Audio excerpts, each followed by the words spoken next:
हेल' लोगोफोर नोंथांमोनखौ आंनि चेनेलाव फुंबिलिनि बरायनाय थाबाय नोंथांमोननि थाखाय माखासे निउस लाना फैदों जुदि नोंथांमोना चेनेलाव गोदानब्ला चेनेलखौ साबस्क्राइब खालाम आरो लाइक कमेन्ट खालामना दाबाव गिबियावनो दङ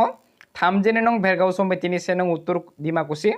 ओनसोलाव माखासे सिनाय मोननाय दुथांफोरा हरनि गेजेरावनो सासे इउपिपिएल हान्जानि मावथि सोद्रोमाखौ जोबोर गाज्रियै बुनानै गालांदों लोगोसेनो आथिं फारसे आरो आखाइ फारसेखौ सिफायना गालांदों फोरमायनाय बादिब्ला बिपिएफ हान्जानि सोद्रोमाफोरानो मानसि लाना फैनानै बुफैदों होननानै नखरनि सुबुंफोरा फोरमायदों फै बिदिब्ला जों बे भिडिअखौ ससे नायना लाग्रोदिनि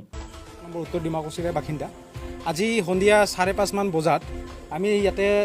চাবলৈ পালোঁ যে বিপিএফ দলৰ কিছুমান গুণ্ডা বাহিনী আহি ফেলে আমাৰ এই ঘৰৰ ব্যক্তি নিত্যানন্দ মিত্ৰ তেওঁক খুব বেয়াকৈ আঘাত কৰে তেওঁক বহুত মানে তেওঁলোকে 5-6 জন মান আহিছে আৰু বিপিএফ দলে যেহেতু বিটিআৰ চুক্তি যেটো শান্তিৰ চুক্তি সেই চুক্তিটো বিপিএফ দলে নামানে এতিয়া আমি যিখিনি আৰু চাব পালোঁ যে আজি ডেটত যেহেতু আজি 15 আগষ্ট যেহেতু স্বাধীনতাৰ দিন সেই দিনটোকো তেওঁলোকে নামানে আজি ডেটতো তেওঁলোকে মানে সব জায়গাতে গুণ্ডা বাহিনী দি ফালে মানে কঠোৰ বলেৰে মানে মানুহক নিজৰ ফালে লৈ যাব বিচাৰিছে আজি আমাৰ ইয়াতে এই যিজন ব্যক্তি নিত্যানন্দ মিত্ৰ তেওঁ এজন সাধাৰণ ব্যৱসায়ী মানুহ তেওঁ আজি ইউপিপিএল দলক সমৰ্থন কৰাৰ কাৰণে আজি বিপিএফৰ গুণ্ডা বাহিনীয়ে এই ধৰণে তেওঁৰ ওপৰত মানে প্ৰহাৰ কৰিছে नैथो दङ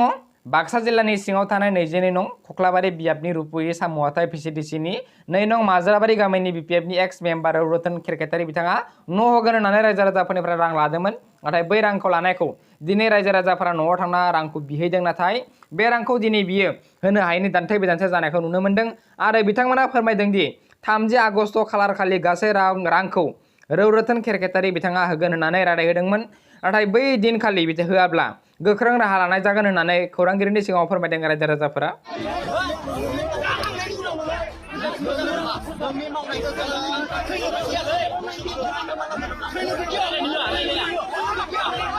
जों दिनै रौरोथोननि न'आव थांनायनि जाहोनानो जाहैबाय जेनेबा जोंनो रौरोथोना 3 बोसोर सिगांहाय न' होगोन होननानै जोंनो माने जोंनिफ्राय न'आव थांनानै फट' खेबनानै फैसा 1000 लाबदो आरो फाय बिख्ल'नानै लाबदो सोरनिफ्रायबा 1000 सोरनिफ्रायबा 2000 सोरनिफ्रायबा 2500 3000 बेबायदि फैसा लाबदो आरो फाय गाव दाखालि जों थांदोंमोन आरो रौमोननाव ओमफ्राय रौमोननाव थांनायाव रौआ बुंदो खि मा 15 तारिखै गाव तारिख लादो बे तारिख लानायखाय जोङो गासिबो रायजो राजाया लोगो नांनानै थांनाय जादों आरो रौरोथोनाव फाय बे थांनाय जानायाव रौरोथोना माने फुंनि 10ता बाजिनिफ्राय जों रौरोथोनखौ नेदों रौरोथोना गावनि बिपिएफ अफिसाव रुपियाव थांनानै ना खाना जादों ना लोंदो जों बेखौ मिथिया माने इयो जोंखौ थगाय हरबाय थादो आरो थाब फैयाखै खारखुमानाय बायदि खालामना थाहैदो बियो थाखायनो जोङो रागा जोंनानै एसे गरम जानाय रखम जादों आरो बेहाय थामथियाव दङ फर्मार Indian captain M S Dhoni आरो लोगोसे सुरेश रायना सानैबो आजिरा लाबाय इन्टारनेशनेल क्रिकेटनिफ्राय धोनीया एबार आइपिएल गेलेगोन बिथांमोना इन्टारनेशनेल क्रिकेटावसो आजिरा लादों नाथाय धोनीया एबार चेन्नाइ सुपार किंआव आइपिएल गेलेगोन इउएइआव जानो गोनां आइपिएलआव ब्रैथियाव दङ आमेरिकानिफ्राय फैगासिनो दङ पीएम प्रेसिडेन्ट आरो भाइस प्रेसिडेन्टनि थाखाय मिसाइलाबो जेबो खालामनो हायै उरां जाहाज आमेरिकानि बयिं कम्पानिया बानायदों बेखौ मुङा बयिं 77ER बाथियाव दङ आसाम सरकारा कलेज स्कुल खुलिनायनि फाइनाल डिसिजनखौ 25 आगस्टनि उनावसो लागोन होननानै हेमन्त बिश्व शर्माया मैया बुंदों तो बेनो दङ दथियाव मैया गासै कर'ना भाइरासजों आसामाव गासै 7 सुबुङा थैनो गोनां जादों बिथांमोननि मुङा जादों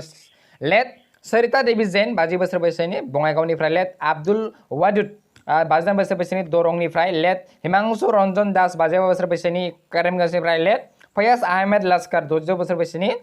हाइलाकान्दिनिफ्राय लेट निर्मल ताम्बली 72 बोसोर बैसोनि लेट मृदुल कानिकर 54 बोसोरनि डिब्रुगड़निफ्राय सानैबो लेट भारती हाजरिका 65 बोसोर बैसोनि नगावनिफ्राय दिनैनि भिडिअ एसेनोसै जुदि भिडिअखौ मोजां मोनो लाइक कमेन्ट खालामदो एसेनोसै